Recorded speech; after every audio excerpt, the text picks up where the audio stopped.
En France, l'échec scolaire peut aller très loin. 120 000 jeunes de 16 à 28 ans sont déscolarisés. Un fléau selon Luc Chatel, ministre de l'Éducation. Parmi eux, certains se disent prêts à reprendre leur scolarité, malgré une réinsertion peu évidente. Quelles solutions s'offrent à eux?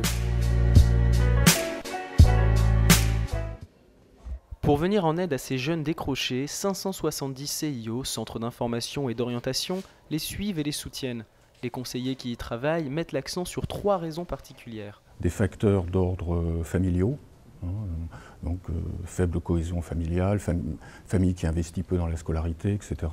Des facteurs d'ordre personnel, faible estime de soi, dépression, troubles du comportement, troubles de l'apprentissage, et également des facteurs d'ordre scolaire. Une situation scolaire en dents de scie qui oblige les familles à investir beaucoup d'argent, jusqu'à 7 000 € pour remettre leur enfant sur la voie de la réussite. C'est le cas du lycée hors contrat Étienne Geoffroy Saint-Hilaire, dans le 13e arrondissement de Paris. 120 jeunes déscolarisés ou en simple difficulté scolaire tentent d'y retrouver le goût du travail. Beaucoup d'enfants se retrouvent avec des notes qui sont vraiment très mauvaises et un petit peu en échec, et qui viennent nous voir, et on est capable de les amener à avoir le niveau qui est le leur en vérité. Moi, je n'aime pas parler de taux de réussite parce que ça dépend des élèves que l'on prend. Si je fais un écrémage en ne prenant que les meilleurs, je fais 100%. D'accord ? On prend des risques avec des élèves qui parfois ont des problèmes lourds. C'est évident que ceux-là vont rencontrer des difficultés. Malgré ces difficultés, le lycée a mis en place un système d'apprentissage de la langue anglaise pour le moins hors du commun.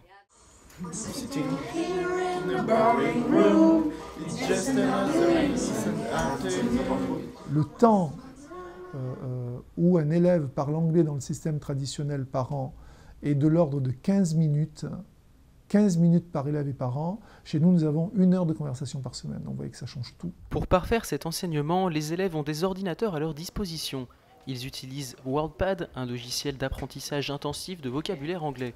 Outre les langues étrangères, l'objectif premier de cette école reste l'obtention du baccalauréat. Le tout dans un univers de travail que les élèves semblent apprécier. C'est assez familial, tout le monde se connaît, on peut parler avec le directeur, c'est grave plus ouvert, tout le monde s'apprécie et t'es dans une ambiance à l'aise pour bosser, pour rigoler, mais tout ça dans une structure mieux aménagée. J'étais un peu une flemmarde et vu que là c'est grave encadré, ils m'ont mis là pour que je bosse plus, voilà. Et tu bosses plus? Comment dire? Oui, non mais je comprends plus en classe qu'avant, quoi. 45 000 élèves sont inscrits dans un lycée hors contrat en France. N'étant pas affiliés à l'éducation nationale, ces établissements définissent leur propre programme sans avoir à rendre le moindre compte. Ce sont des écoles qui sont très soucieuses de leurs résultats, et qui, étant hors contrat, donc ne sont pas soumises à appliquer les règlements de l'éducation nationale, qui peuvent donc sélectionner leurs élèves à l'entrée et ne pas présenter à l'examen les élèves en difficulté.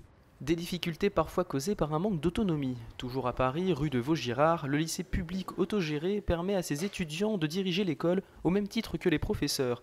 Un établissement original et gratuit qui existe depuis 1982. N'importe qui viendrait ici verrait que ce n'est pas tout à fait pareil que dans les autres établissements, mais il y a en gros un groupe d'adultes enseignants et un groupe de jeunes qui sont supposés apprendre et préparer pour certains le baccalauréat.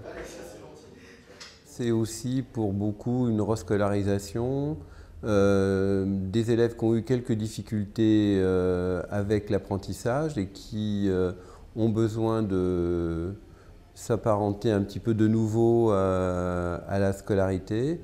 Et puis des élèves qui étaient bons ailleurs et puis qui se sont dit tiens, c'est un lieu sympa, on va voir ce qu'on peut y faire.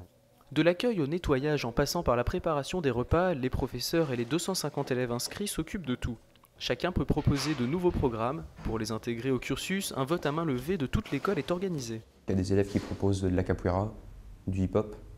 Donc on propose, et si on veut, on peut faire venir un intervenant.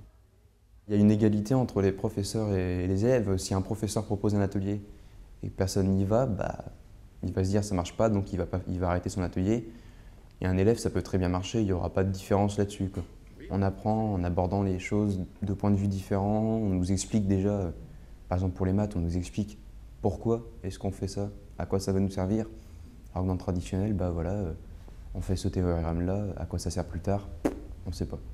Le taux de réussite au baccalauréat du lycée autogéré de Paris avoisine les 30%, soit l'un des plus faibles de France. Avec un emploi du temps de 25 heures par semaine, les lycéens semblent satisfaits de leur scolarité, d'autant plus qu'ils passeront leur bac uniquement si elles le désirent. Ceux qui souhaitent passer le bac s'impliquent véritablement en général, se donnent les moyens de l'avoir et donc l'obtiennent. En termes de résultats, c'est vrai, vraiment à proprement parler, qu'on n'est pas forcément les mieux classés au lycée autogéré. Mais je dirais que ce n'est pas la vocation première. Dans 89% des cas, les jeunes déscolarisés finissent par trouver un emploi dès l'âge de 18 ans. Pour lutter contre ce phénomène d'échec scolaire, des propositions ont été faites, comme développer les internats, imposer une tenue vestimentaire ou encore, plus décrié, séparer les filles et les garçons.